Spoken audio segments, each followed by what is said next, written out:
be discussing what happened between the Lakers and the New Orleans Pelicans last night. I knew it was going to be another amazing, fun game. And first off, I want to give the Oracle credit for predicting a tight win, a close win by the Lakers.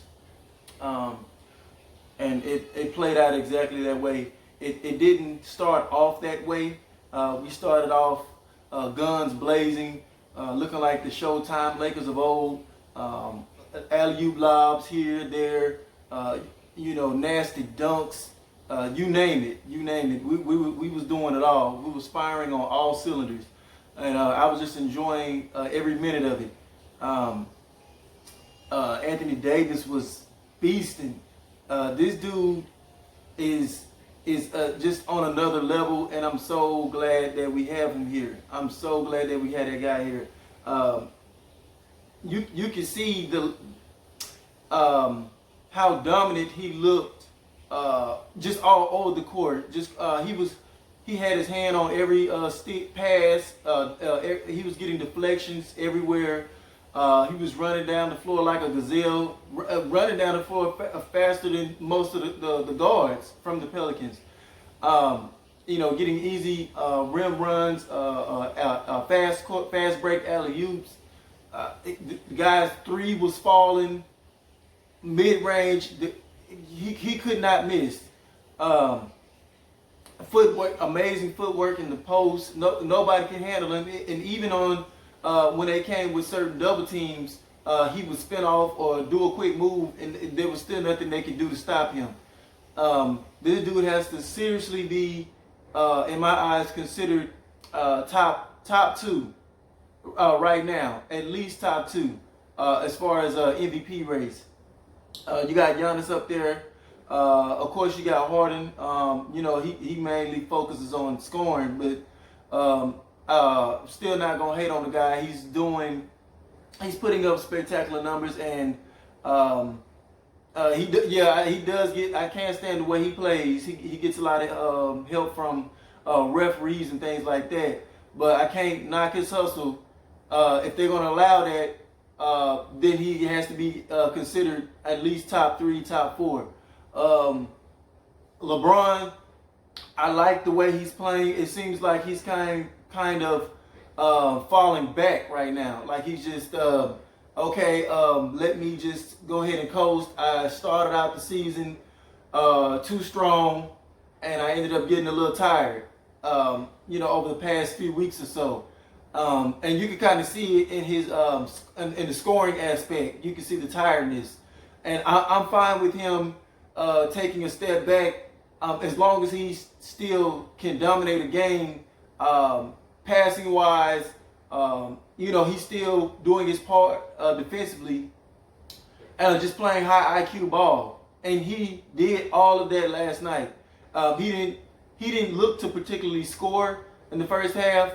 I think maybe he ended up with like 8 or 10 points, something like that at the halftime. But his assist numbers was so crazy. The way he was running the offense, it looked like Magic Johnson orchestrating that offense out there. He helped get Danny Green going, and I call that out too. Y'all got to give me credit on that one too. Last video I said it's time, and I feel like it's time for Danny Green to start showing his true value. And he was overdue. And there was no way for him to play any worse than what he had been playing. And it's like, I don't know, he heard me or something last video, because he came out guns blazing. What did he have?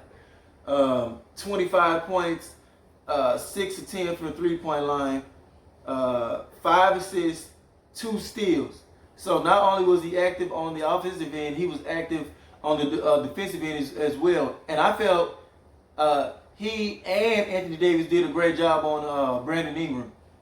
This is 2 games in a row, 2 matchups in a row where Ingram kind of struggled to find his rhythm against us. I think he started working a little bit like in the fourth quarter. But other than that, the whole game, we pretty much kept him contained. I think he ended up with 25, something like that. What was it? Yeah, he ended up with 22 points, but he had to take 27 shots. So it was a tough shooting night for Ingram, and I feel like that was mostly due to the part of the great defense from Anthony Davis and Danny Green. We also did a great job defensively on Drew Holiday. He did not go bunkers. He did not go off the like how he did in the first half. That first matchup, he didn't do nothing this game. Our whole defensive scheme did well. Avery Bradley, I feel like he's gaining his confidence back. Last game he had like 20-something points. This game he had 7 points, but his defensive impact came on against Drew Holiday. So he's one of those people that don't really care about how many points he gets. He can have 20, he can have 25, he can have 7. He doesn't care because he knows his true role and focus on his team is shutting down the opposing team's point guard, and he has been doing that. He either shuts them down, or they have to work tooth and nail for every single thing they get. Drew Holiday shot terribly this game. He only shot 4 for 14, 12 points, 3 turnovers. That was none other than Avery Bradley being a complete pest on him. The bench was not so much of a factor scoring wise this game. I felt like they showed good defense, here and there, but there was no balance offensively on the bench. Kuzma chipped in with 10 points, but he wasn't looking to be completely aggressive, and I don't mind that this game because he was playing smart. He saw Anthony Davis had it going, so he didn't want to step in the way of that. Now the only knock was when Anthony Davis and LeBron, for the most part, when they sat down late in the second half, that was the time I felt Kyle Kuzma should have stepped up a little bit more and did a little bit to keep the Pelicans at bay.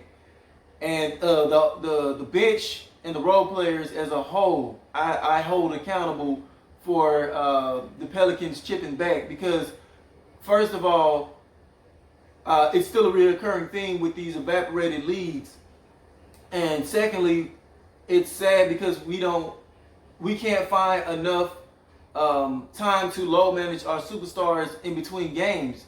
We want to reward them with load management in between games because they are doing right by us by playing every game. Some of us kind of feel now that they do need to take a game off here and there to be rejuvenated, but they are doing us justice and doing us a favor, I guess, by showing us that they're showing us their warrior mentality and that they're here to fight for us no matter what. And I applaud them for that. But by them doing that, we need to reward them with at least some load management time somewhere in between the games. And I feel like our role players have fallen short of that. They're not able to expound upon leads or just at least keep a team at a far enough distance to where Anthony Davis and LeBron James can fully rest these fourth quarters. Because, Anthony Davis, he had, 21 and 10 at halftime? And then he ended up with 40 points before the fourth quarter even started. So if your superstar gives you that type of MVP performance, there's no way he should be having to play a fourth quarter of a game when he's putting up that ridiculous amount of numbers. And LeBron as well, 17 points, 15 assists, 8 rebounds.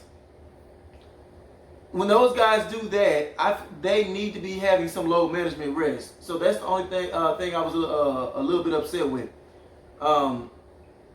Rondo is still shaky. He has a good game once every 3 or 4 games now, and it's becoming to be the norm. And on my last video, I told y'all I wasn't too sure about Darren Collison, because one thing, I mean, for one, yes, he was a good player, and Darren Collison can ball, but you don't know how much after that layoff, how effective he would be jumping right into our squad, and having to learn our system, things of that nature, and exactly how much effectiveness that Darren Collison still has left. So that combined with the fact that I felt like we needed to focus on a 3-and-D wing first. That I feel like that is more important because most of the teams that we will face in the playoffs, I feel like we can beat them. The only team that we would have to match up with is the Clippers. And if we don't have an extra 3-and-D wing defender that we can throw on Paul George or Kawhi Leonard, we might have a long night or have a real tough time in that series. Because you can't expect LeBron to effectively defend one of those guys a whole game and orchestrate a whole offense. So that's why I have the most importance on that. But now, if we have to settle for Darren Collison because Rondo is not doing what he's supposed to do, then I'm all for it. So it is what it is. Especially if Rondo is not doing or get back to the level that we know Rondo can play at. But yeah, man, it was bittersweet again watching this game because I love to see a chance to see what my guys look like now. The ex Lakers, Lonzo Ball, Ingram. Lonzo Ball looks great. And I gotta admit that I'm proud. I'm almost like a proud father because I watched him and all the scrutiny he got during his time here with the Lakers. He got eyeballed by the media when there were other top people in the draft that year that wasn't getting scrutinized. You hardly hear anything consistently now from De'Aaron Fox, even though I think he can still play. You don't hear anything consistently, but you don't hear anybody talking bad about him because the eyeball is not on him. Same with Markelle Fultz and a few others. Have y'all even heard of Josh Jackson lately? Where's Josh Jackson? And the funny thing is, I wanted that guy, but nobody's talking about him because he didn't play on the Lakers team, and so there some of it was unfair, biased, and some of it was brought on by his dad. But still, whether it was Ball, Ingram, you name it, young player on that team, they got bashed. And that's why I felt like we had to give up so much in that trade because a lot of fans, even some new young Laker fans or LeBron fans, they kind of thought that they knew who to trade.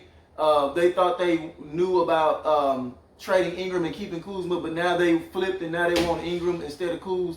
But it was people like that that really wasn't knowledgeable about the game that unfairly bashed these guys.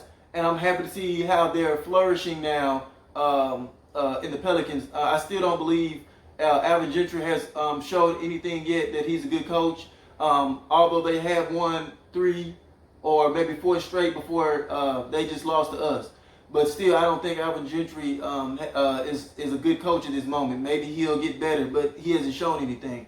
So, but they are able to develop not under a spotlight or people steady bashing them every single day. I think Perkins just called Lonzo a bust a couple of weeks ago.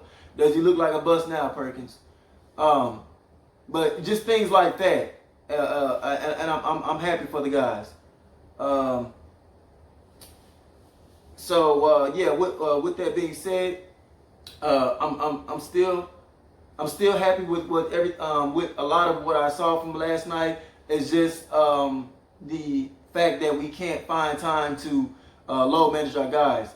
So I think we have the Pistons next. Yeah, we have the Pistons next at home. So that should be another easy win.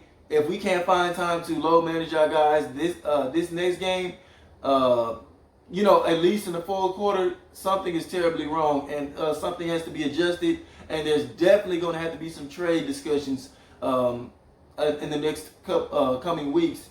If we this particular game right here should show us what our bench is made of. If we can't even produce enough to keep our stars on the sideline, so I'll be back to update y'all and recap that video. And as always, thank y'all for watching, and like, share, hit that subscribe button, hit that notification bell so y'all can stay updated on all great Laker content. And as always, thank y'all. I'll see y'all next time. Peace.